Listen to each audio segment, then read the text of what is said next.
Okay, number 2 ဒီနေ့ကျတော့ cancer ယောဂရှိတဲ့လူတွေကိုမေရန် operation လုပ်တဲ့ chemo သွန်းတယ်ဒါပေမဲ့တရားမှာအယောက်90ကတော့တည်တာပဲအဲ့လိုမျိုးလုပ်ရင်းနဲ့လေဘာဖြစ်အဲ့လိုမျိုးတည်တာလဲမတည်အောင်ဘယ်လိုကာကွယ်ရမလဲဆိုတဲ့အကြောင်းကိုတင်ဆက်သွားမှာဟုတ်တယ် number 1ပြီးတော့ number 2မှာကျတော့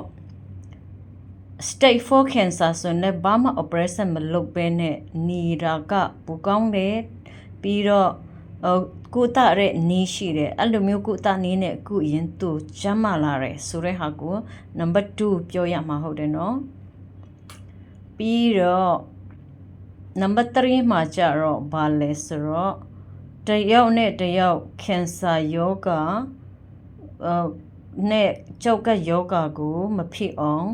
ကိုကြီးစောင့်ရှောက်လို့ရတယ်ဆိုတဲ့အကြောင်းဒီသုံးခုအကြောင်းလေးကိုပြောသွားမှာဖြစ်တဲ့အတွက်ကြောင့်အဆအဆုံးလေးနားထောင်ပြီးကြပါလို့အရေးและအရန်စည်းကြီးတယ်ဆိုတော့ဒီဟာကအခုຫນွေကောင်းတဲ့လူတွေကမနေ့ပြန်နေမကောင်းပဲနေလို့ရနော်ပြီးတော့အခုနေမကောင်းတဲ့လူတွေကကိုကရုပ်စိုက်တယ်ဆိုရင်တော့ကိုကတဖြည်းဖြည်းနေကောင်းလာမှာဟုတ်တယ်နော်အဲ့ဒါကြောင့်ကျမ်းမာရေးဟာလို့တိုင်းတဲ့အရန်ကိုအရေးကြီးတဲ့ဟာဟုတ်မလို့ကျမလည်းအခုဒီတလောမှလေအဲ့ဒါလေးတွေကိုအရန်ကောင်းတဲ့မှာစိတ်မကောင်းဘူးကျမရဲ့ပတ်ဝန်းကျင်မှာလေကြောက်ကစီးတဲ့သူနဲ့ cancer ယောဂ operation လုပ်တဲ့လူတွေအခုသူတို့သိတဲ့အချိန်မှာလေ stage 4 ဖြစ်သွားပြီဘာမှကဲလို့မရဘူးဆိုတဲ့ဟာလေးတွေတကယ်အရန်ရင်းနေတဲ့အထက်မှာ10ယောက်ကျော်လို့ရှိတယ်ဒီနှစ်လေအဲ့ဒါကြောင့်စိတ်မကောင်းလို့ကျမအဲ့ဒါလေးတွေကိုလေ့လာရင်းနဲ့ပြီးတော့ကျမကိုယ်တိုင်ကလည်းအခုကြောက်ကတိတ်မကောင်းဘူးဒီနှစ်ကလေစီခန်းခဏတွားရတယ်ကိုကငယ်ငယ်တုန်းကအကုန်လုံးအစားလည်းမဆုံးပဲနဲ့အကုန်လုံးရှောက်စားခဲ့တာလေနော်အငါနေစွန်လက်စားမီကီရီစွန်လက်စားဆိုတော့မပြောတတ်ဘူးလေနော်ကိုငယ်ငယ်တုန်းကအဲ့ဒါကြောင့်အခုလေအရန်ဆိုးဝါးခြင်းမဟုတ်ပေမဲ့ကိုလည်းကုသနေတယ်အဲ့ဒီရင်းနဲ့ကို mix တို့ကိုဒီကျမ်းမာရင်းနဲ့ဒုက္ခမရောက်အောင်ကျွန်မ short ပြီးချင်လို့ဒီနေ့ကျတော့ဘာလဲ mix တွေနဲ့အရန်ရင်းနေပြီးစကားပြောတယ်လို့မျိုးပေါ့နော်ပြောမှာဟုတ်တယ် cancer ကဘာကြောင့်ကု number 1 cancer ကကိုကchemo လက်သွင်းတယ်ပြီးတော့ operation လည်းလုပ်တယ် cancer အနာရှိတဲ့ဟာကိုလည်းလှီးထုတ်လိုက်ပြီကွယ်လှီးထုတ်လိုက်ပြီဒါမဲ့ဘာဖြစ်လို့မချမ်းမလဲဆိုရင်ကိုကလေ cancer ကကုခန္ဓာထဲမှာ cancer cell ရှိပြီးသွားပြီဟဲ့ဆိုရင်တော့သူရဲ့ cancer အကုန်လုံးအနာတွေကိုလှီးထုတ်ရင်လည်းကိုခန္ဓာမှာ cancer cell ရှိပြီးသားဆိုတော့ပြန်ဖြစ်ဖို့ကအလွယ်ကူနီးကိုကအဲ့ဒါထုတ်လိုက်လို့အကုန်လုံးပျောက်သွားတာအဲ့လိုမျိုးမဟုတ်ဘူးကိုသွေးကြောထဲမှာက cancer cell ရှိပြီးသားလေအဲ့ဒါကြောင့်ကိုက number 1အစားတောက်ကိုကဆောင်ရမှာဟုတ်တယ်နော်အစားတောက်ကိုဆောင်ရမှာဟုတ်တယ်ဒီမှာအမော်ဘူး2ယောက်ကိုလေစီခါမှသူတို့က cancer ယောဂဟုတ်တယ်ကုသချင်းလည်းအတူတူပဲအကုန်လုံး operation လုပ်တဲ့ chemo သွန်းတယ်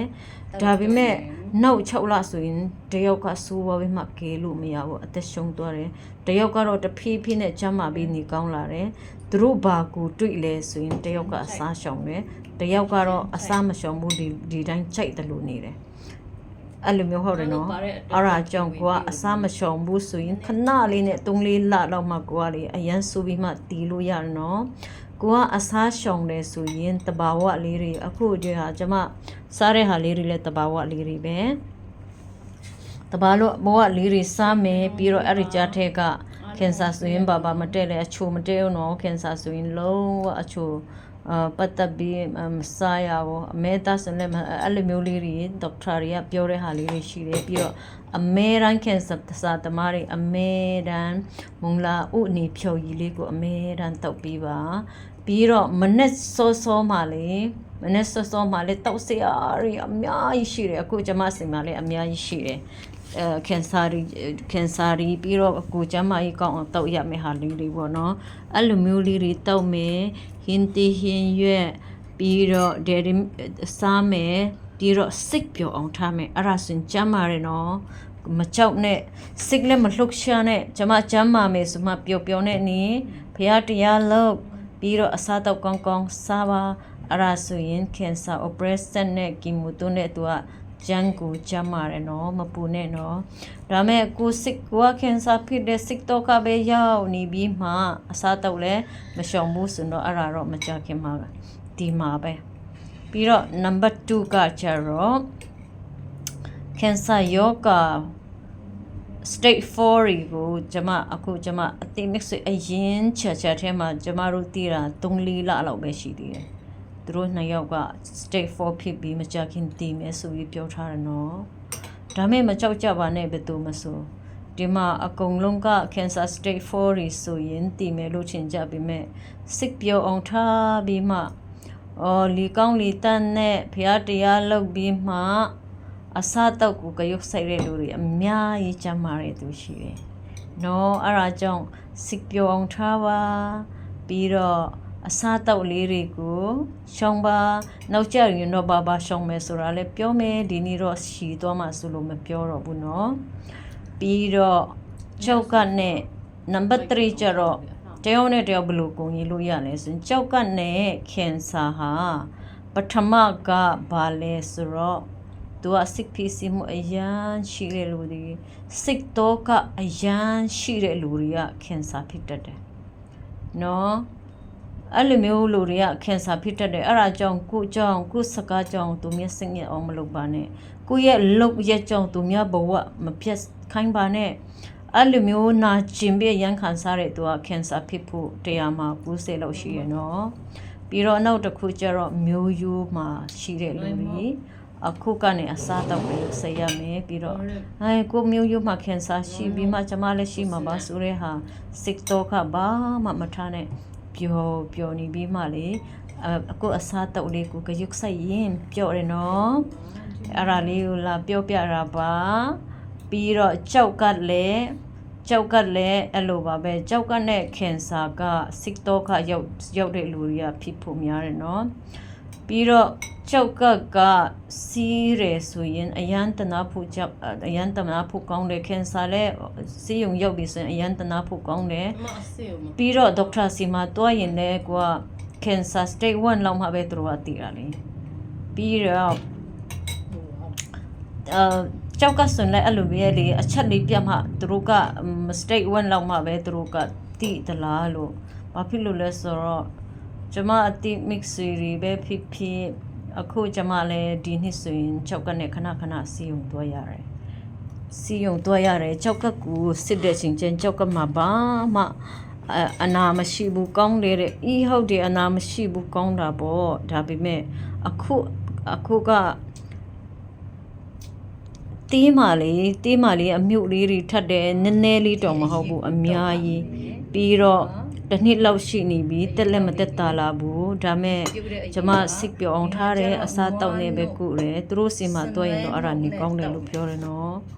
ပြီးတော့ကိုမှချက်ပြတဲ့ဟာလေးတွေလည်းကိုဟာနဲ့ကိုခံစားနိုင်တဲ့ဟာလေးတွေလည်းရှိတယ်ဒါမဲ့ကိုဟာနဲ့ကိုစိတ်အရန်ပျော်တယ်ဘာဖြစ်လို့လဲဆိုတော့ကြောက်ကမပျက်စီးသေးပဲနဲ့ကိုကအဲ့လိုမျိုး online မှာသူများတွေကအချက်လေးပြောတာနဲ့ကိုကနားထောင်ပြီးမှကိုဟာတိတ်မကောင်းတော့ဘူးဆိုပြီးမှသဘောပေါက်လို့အခုကနေအစားရှောင်တယ်ပြီးတော့စိတ်ပျော်အောင်လည်းထားတယ်ကိုကလူနာလူမနေဘူးလေ cancer နဲ့ကြောက်ကစိတ်ပျော်အောင်ထားပါပြီးတော့ဒေါက်တာပြောမှပဲကိုကယောဂရှိတယ်ဆိုပြီးမှအရန်ကြီးကိုဖို့စိတ်မကိုနဲ့အခုကနေအစားအတော့ကိုကြွဆိုင်ပြီးကိုကြပါလို့နော်လောကမှာကိုအသက်ရှင်နေတော့မှကြမ်းမနဲ့အလုတ်ပြီးကိုမမိသားစုနဲ့တက်ဒန်စီလီနေထိုင်ဖို့အတွက်ကိုရဲ့အစားအတော့ကိုချမ်းမရေးလေးတွေကိုကြွဆိုင်ပြီးနေကြရအောင်လို့လာရှက်ရပါဒီနေ့ကျတော့ mix တွေကိုအရန်လက်တရီရတယ်ပြီးတော့ဒီဟာလေးတွေအကြောင်းကိုလည်းအရန်ပြောချင်လို့ပြောတာဟုတ်တယ်ကို mix အတွက်အကျိုးရှိမယ်ဆိုရင် like share subscribe မိတ်နေတော့ see you next time bye bye God bless you all love you all see you on next video bye bye coffee နည်းနည်းလေးထည့်ထားတယ်အခုစင်ကျမဘာတောက်လဲဆိုရင်ဟိုမှာလေ တမ ဟိုမှာကျမဒီဗီဒီယိုထဲမှာဆိုရင်ကျမဖယုံတီးလက်စားတယ်ပြီးတော့ကျမဗာပဲတောက်စနွဲမှုကိုအဲ့လိုမျိုးတဲ့နွားနုတောက်ရည်ပဲဖြစ်စေပြီးတော့မိုင်လိုတောက်တွေပဲဖြစ်စေကော်ဖီတောက်တွေပဲဖြစ်စေအမေရန်ထဲတော့လေအခုဆိုရင်အကျင့်တလူမျိုးဖြစ်သွားတယ်ကျမကြီးလဲတော်တော်လေးကိုကောင်းလာတယ် နွားနို့နဲ့ပါ ပြီးတော့စနွဲမှုမှာလေအောက်မှာလေအနေလေးရှိတတ်တဲ့အတွက်ကြောင့်ကြောက်ကမှလေကြောက်မတည်အောင်ကိုကအောက်ကနေကိုမတောက်ပါနဲ့နော်အောက်ကနေမတောက်ဘဲနဲ့ဟိုအနေလေးနည်းနည်းလေးကိုခြံထားပြီးလိုက်ပါအဲ့လိုမျိုးနဲ့တောက်တာကောင်းပါတယ်ပြီးတော့ဘီနာဦးလက်ကျမကြီးတွေ့ကောင်းတယ်လေဟိုမှာစားနေတယ်ကျမကျမလုံးမတဲတဲ့ဟာတွေငပြောတီးတို့ထောဖတ်တီးတို့စင်ကျမရှောင်းနေအရန်ကြိုက်တဲ့ဟာဟုတ်ပြီမေပေါ့နော်ကိုကအဲ့လိုမျိုးအရန်ကြီးမစိုးပါပြီမဲ့အဲ့လိုမျိုးအနေထားလေးရှိတဲ့အချိန်မှာကိုကလည်းကိုဂရုစိုက်တာပေါ့နော်ကဲ bye bye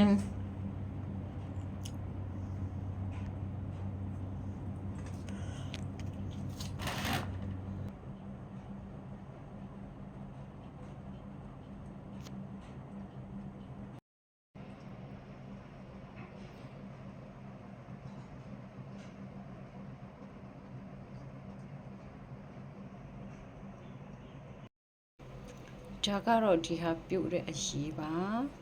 အရှိကိုအရင်တောက်မှဟုတ်တယ်တောက်ပြီးမှဒီဟာကြတော့လောဘီနာအခုနဲ့ပြုတ်တာနော်အခုနဲ့ပြုတ်လို့အခုရီရဟိုမှာအကုန်လုံးနည်းနည်းအယောင်တင်သွားတာလေနော်ပြီးတော့အရာပြီးမှနွားနို့နဲ့စနွိုင်းမှုကိုတောက်မှဟုတ်တယ်ဒီမှာမနေ့အစာကိုဒီဟာစားမှဟုတ်တယ်နော်